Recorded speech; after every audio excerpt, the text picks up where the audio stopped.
Hey, this is Troy from Planet 76. We've got some really good Sixers-focused content coming your way today. Make sure you subscribe to the pod so you can be in the know when we release new content. Enjoy the show. What's going on, Sixers fans? Welcome into another episode of Planet 76. My name is Troy. Michael is with me as always. This is episode 135 of the podcast. Every time we say that, it's like, wow, pretty cool. Thank you if you've been around for a while. Thank you if you're brand new with us today for this episode. So we're recording this 135th episode on Wednesday night the 6th as the Sixers are off. Coming off of a back-to-back, one in Brooklyn and one at home against the Memphis Grizzlies. And so we're going to break down that action. Previously, though, the Sixers did win two against the Hornets and Mavericks. One against Dallas, a 4-point victory that really felt good. We'll just kind of say that about that one. But then the two on Tuesday, Wednesday against Brooklyn and Memphis, a 5-point loss to Brooklyn and a 6-point loss to Memphis, both of which the Sixers had leads in the fourth quarter and just weren't able to get it done, particularly against Memphis, going just ice cold down the stretch in the fourth quarter. So we'll talk a little bit about what we saw in that, and then some more player updates, and then another update on the Eastern Conference standings as we're only a little over a month away from the regular season ending, and we'll give our take on what's the status there. So, Michael, wherever you want to go, really. I mean, whether it's one game of the two in particular or the two as a whole, they were kind of similar. But what are your thoughts on the Sixers' back-to-back losses to Brooklyn and Memphis? I don't know. I don't know. Troy and I were kind of just talking about it a little bit, but these past few episodes have been a lot of head scratchers because, for a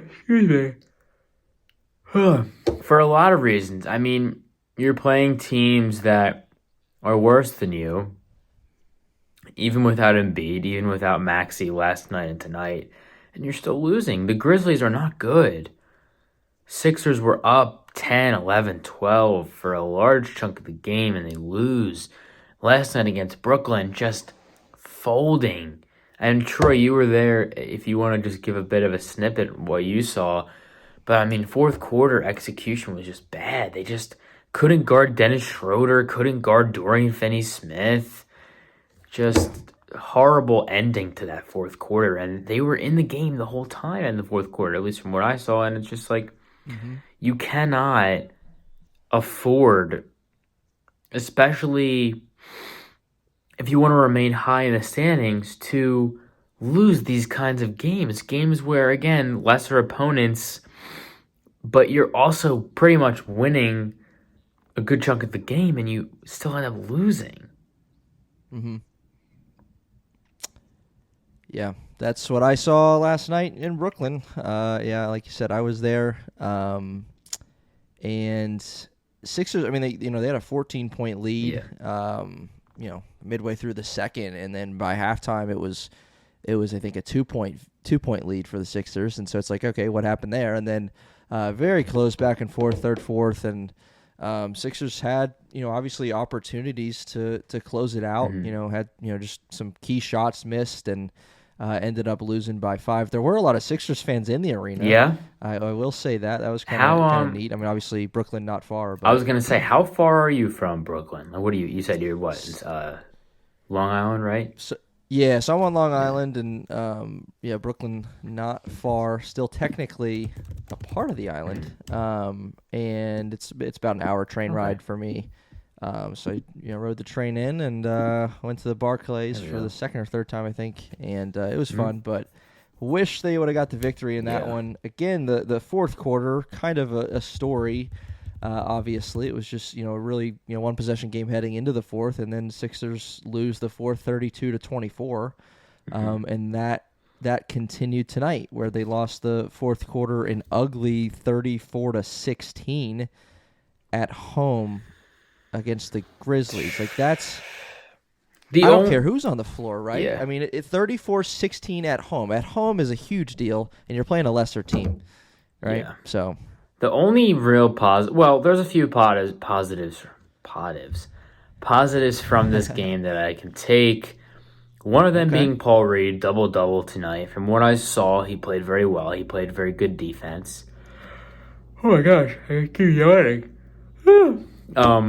Another positive, the Sixers picked up Jeff Doughton Jr. from the Blue Coats this past weekend. He got a two-way deal from the Sixers. I've had the pleasure of watching Jeff Doughton for many Blue Coats games now, probably 7 or 8 Blue Coats games now. Very good player. He played 24 minutes tonight, 10.6 assists. Big fan of the pickup. I do like his game a lot. He just adds more guard depth to a team now that has lots of guards, lots of good guards. Cameron Payne, Buddy Hield, Maxey when he's healthy, Ricky Council, Kyle Lowry, who I guess he didn't play tonight. But big fan of the Doughton move. I like the call up for the Sixers. I'm hoping he gets legit time because unlike Lofton and Baisley, who Lofton I think is still on a two-way deal, Darius Baisley got a 10-day contract. He did not play at all from what I have seen, or he did not play at all. I don't think he played at all. Hopefully Doughton gets legit time. Ricky Council is carving a role for himself on the team. A lot of dogs on the Blue Coats, like a lot of really good players on the Blue Coats, and the Sixers were running with Terquavion Smith for a little while, but he's back down with the Blue Coats as well. So again, I feel like you can pull positives from even games like this, and I did. So I don't want it to come off as I'm just totally dumping on this team, but it's just tough now because we're really seeing this team with no Embiid, with a guy in Embiid who makes up for a lot of what the team lacks or makes up for a lot of the team's struggles when they are struggling. I think right now Maxey's not been struggling per se, but I think him being at the helm of the offense has had its problems because I feel like some of the things he doesn't do particularly well are now more glaring because he has the ball more, he's doing more things. So he doesn't look quite as good, I would go out and say. However, I'm not saying he's worse as a player. He hasn't gotten worse or anything like that. It's just that Embiid, we've talked about this so much. Embiid, what's the word I'm looking for? Embiid makes up for / masks is the word I'm looking for. So much for this team. He does so much for this team that when it's time for guys to take on more of a role, it's difficult. And rightfully so, because Embiid, you demand so much from Embiid as a team that when he cannot do those things, when he's not playing, the things he does become more of a burden to the team because they don't have him to do those things and do them as well as he does that. Mm-hmm. Yeah, I think, and again, it's not to make an excuse for a blown 34-16 lead, and I'm sure like Nick Nurse would agree with that, right? Like, there's no excuse for that. It doesn't matter who's on the floor, but when you don't have Embiid, now Tyrese also hasn't played the last two nights against both these games we're talking about exclusively on this episode, Brooklyn and Memphis. I mean that's 60 points. Think about that. It's 35 a game from Embiid, and Maxey's over 25-26. So it's like, holy cow! And then you throw in the other injuries that they have. DeAnthony Melton is he's been out. I he feel came really back, bad hurt his for back him, again. Dude. He's not even because he's such a great, not even because he fits the team so well, but he just comes out and plays. Like, it's just so frustrating because he does provide so much of the team, but like he's just a great player. He's just an awesome player, man. Yeah, he can do it all. He brings a lot. He brings a lot, and that's not there. Then you mentioned Kyle Lowry didn't play tonight. He was very good against Brooklyn. Cam Payne had a great outing against Brooklyn too. Again, to mention even some bright spots in that one last night. But yeah, it's hard to replace Embiid, and I'm going to make the most obvious statement of the year, but like this team is built for success when Joel Embiid's on the floor, like even just from a schematic standpoint, from a defensive standpoint, from making guys better. We talked about that last week. Joel Embiid makes everyone else on this team better because he makes Tyrese Maxey better. Even though Tyrese, you mentioned he's had success even without Embiid, but there are times when it's like, okay, if Embiid were on the floor, Maxey wouldn't do that. He would play his game, which is best when Embiid's on the floor. You can say the same thing for Buddy Hield. Buddy Hield hasn't even played with Embiid yet, and I know it's going to be great, because he's built to play with a guy like that, and he hasn't played with someone like Embiid in his career, so that's going to be fun to watch. But right now, Embiid's not on the floor, and it sucks. But very much.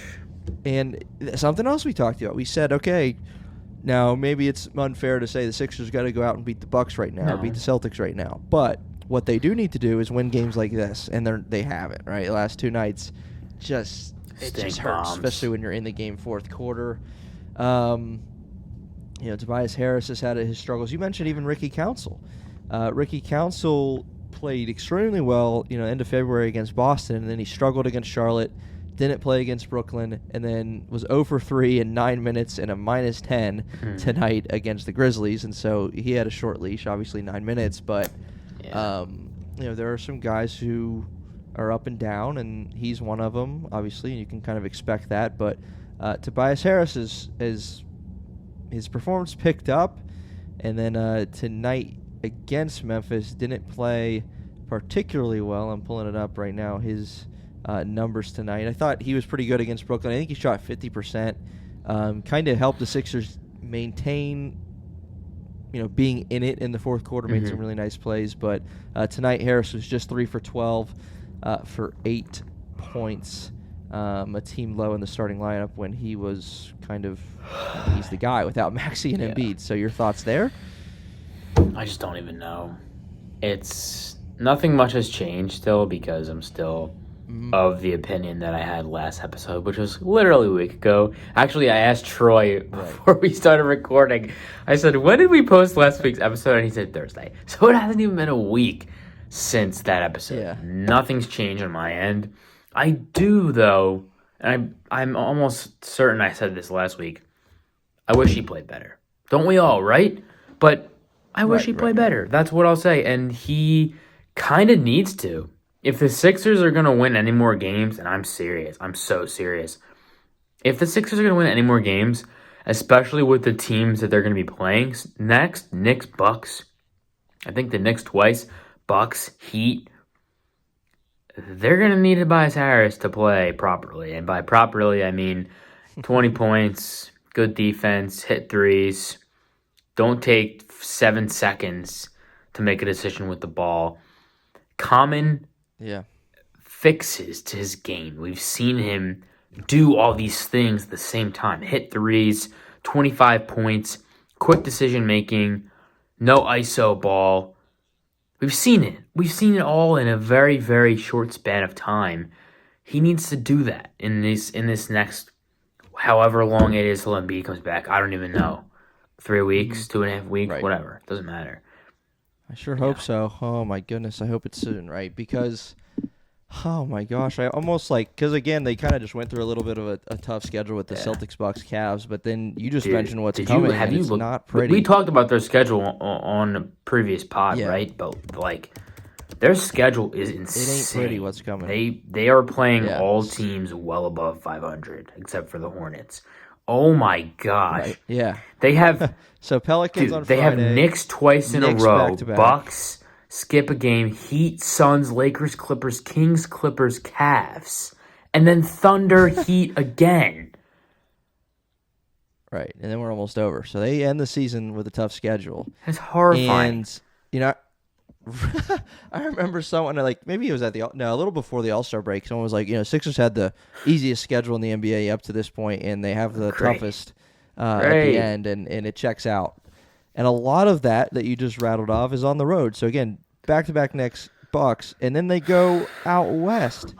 After they get the Heat and Hornets at home, they go their West Coast road trip: Suns, Lakers, Clippers, Kings. I mean, and can Clippers they at home. win So any of it's those not games? I don't know. All right. That brings me to my final point of discussion tonight for this episode. This is one I knew I wanted to address.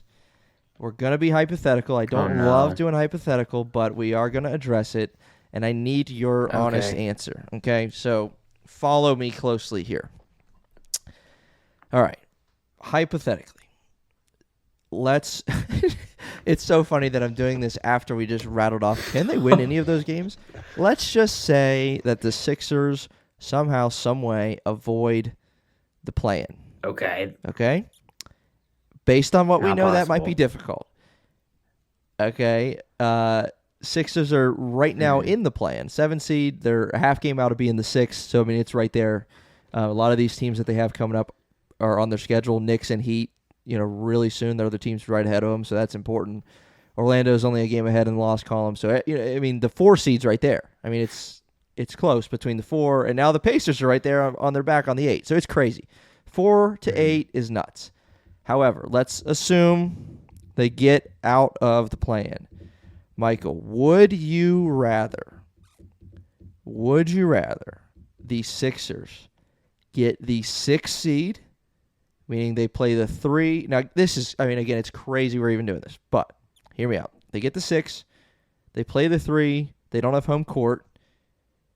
Or would you rather them be the 4 seed, not the 5, because, again, that's not home court. Let's say they get home court as a 4 seed. But you know what that means. If they somehow, some way get out of that round, you know who's waiting on deck. It's the Boston Celtics. So the question is, would you rather be the 4 seed with home court advantage in the first round? Again, it's crazy we're doing this, but we are. And then have to play Boston, your reward, if you win. Or would you rather be a 6 seed without home court advantage and maybe play the Cavaliers in the first round and the Bucks in the second? What would you prefer if you had to pick one? I'm going to be channeling my inner hater right now. The Sixers cannot get the 4th or the 6th seed. I'm just going to let you know, right? That's not happening. It's just not happening. It's just not at this point. Okay, you're right. You're right. I just wanted to preface with that. You're right. I'm not confident they will either. I mean, I guess I'd rather have them get the 6th seed, right? I mean, then you're playing like the Cavs in the first round. I think they could beat the Cavs if Embiid comes back. Right. And then who do they play after that if they win? The winner of. Well, likely the Bucks. I think if everything Bucks. fell in accordance with plan, it'd be the Based Cavs on, and the Bucks. Now, obviously, a lot can still change in a month and a half until this hypothetical second-round playoff matchup. But from what I've seen from the Bucks this year, plus Glenn as their coach, I think the Sixers maybe could beat them in 7. I don't know. I don't want to go that far yet. That's too much. Right. Just not. But it's just kind of an interesting thought. And the reason because again, if the Celtics aren't having the year that they're having, the obvious answer is, we'll take the 4 seed because it's home court, like all this stuff. But like, they're legitimately the best. Any team wants to avoid Boston, right? Every team wants to avoid them right now, and so if you can avoid them as long as possible, or the case can be made for the other point is. The 7 or the 8 seed. I think we'll take the 7, please. Yeah. We don't want our first round matchup doesn't want to be Boston. So kind of the same thing there. But again, that's why it's important even to avoid falling to the 9 in the play-in, which looks like they'll be okay because they're 5 games up right now on falling to the 9. So hopefully that lasts. The Chicago Bulls are in the 9 spot right now. So. But again, you're in that 7-8 first round or first play-in. You win that game, you avoid the Boston Celtics, and so that's a good thing. So we're just gonna have to wait and see. But I had to throw that out there because I don't think there's been a year where I would say that. Let's not go for home court advantage. Let's go for a lower seed so we can avoid the Celtics. Anyway, that's what it comes down to. But to your point, not looking like they will. It's crazy that, again, like where we're at, but you don't have Joel Embiid. Maxey's been out. Anthony Melton's out. Like, you're missing your lineup, and the reality is there's some other teams getting hot, and the Sixers are not them. The Orlando Magic have won 8 out of 10. Milwaukee's won 8 out of 10. Knicks have coming back down to earth a little bit. Miami is 8 of their last 10. So there's 3 teams ahead of the Sixers that are red hot. Sixers are 4 of their last 10. So you do the math, and that's why the Sixers Just are so where they're at crazy, right now, over this last stretch. Everyone is getting hot at the perfect time, and the Sixers are just injuries, losing. It's so, you know what? I understand why if you're a Sixers fan and you are absolutely miserable, I get it. Usually I don't. Usually I'm just like, man, Sixers fans are just so negative and just hateful. Now, I'm not saying that it's okay, but what I am saying is that, like, I can kind of understand it because at this point in the season, the things that are going on, the injuries, the losing, Embiid stuff, I can see why and how you'd be frustrated and then have it come out as you just sound like a hater. I get that. Like, I could totally understand that. This sucks. I'm just gonna keep it real. This sucks. You see all the other teams healthy, winning, having a great time. The Sixers are the opposite. They're injured, losing, and they're having a horrible time. Now, I still am enjoying the Sixers because I like their new additions. Some guys are playing very well, but at the same time, it's just so hard to overlook the elephant, the giant, actually multiple elephants in the room, and just be like, oh, it's fine. Well, it's not fine. This is not. It's not good. This is not fun. Like, I'm not having fun right now. Yeah. Again, there are some positives to take away, like I was talking about a few minutes ago, but I just kind of want to be a good team again, and they're not a good team right now. Yep. No, this is that is probably the most negative I will ever be on this podcast, and might be the most negative I've ever been. Oh yeah, but it's an appropriate time.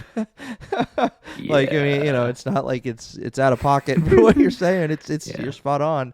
It is where the Sixers are at right now, where we're at right now as a fan base and a podcast, and it's a weird season, and they can't seem to catch breaks, right? Like they come off a good win against Dallas, and then Maxey's ruled out with a concussion, and it's pretty nuts. But as we said last week, and as we will likely continue to say every week until Embiid returns or until the playoffs begin, I mean, obviously right now I will take a healthy Embiid and an opportunity, like you said, if they're in the play-in, they're in the play-in. But if you got an opportunity to win one game and you're the 7th seed, and then you can avoid Boston and see what happens, and Embiid's healthy, we're going to take that right now. 6, 7, whatever. Like, let's get him well. Let's get him on the floor. It kind of reminds me a little bit of the Brooklyn Nets the year that they had Kyrie and KD and James Harden 2021, when those guys weren't healthy. They didn't play together a lot. Yeah. They played like 10 games together coming into the playoffs, and then suddenly they were on the floor together, and they gave Milwaukee a run for their money. Kevin Durant's shoe was a half size smaller, they would have won that round, right? And that's kind of what the Sixers are going to be at. Hopefully it's a situation like that where they are healthy and they can give a team a shot, like Milwaukee, like Cleveland, but it all depends on the big fella. So we will continue to say that until he's back. So anyway, that is episode 135. We'll kind of end it there on a little bit of a positive note as we look toward the future again. It is March 6th. We're recording. Just turned to March 7th actually, and then the Sixers regular season ends on April 14th. So, just 5 weeks away or so, and we're going to continue to cover the Sixers until then and beyond for the playoffs, and we will see you next time on Planet 76.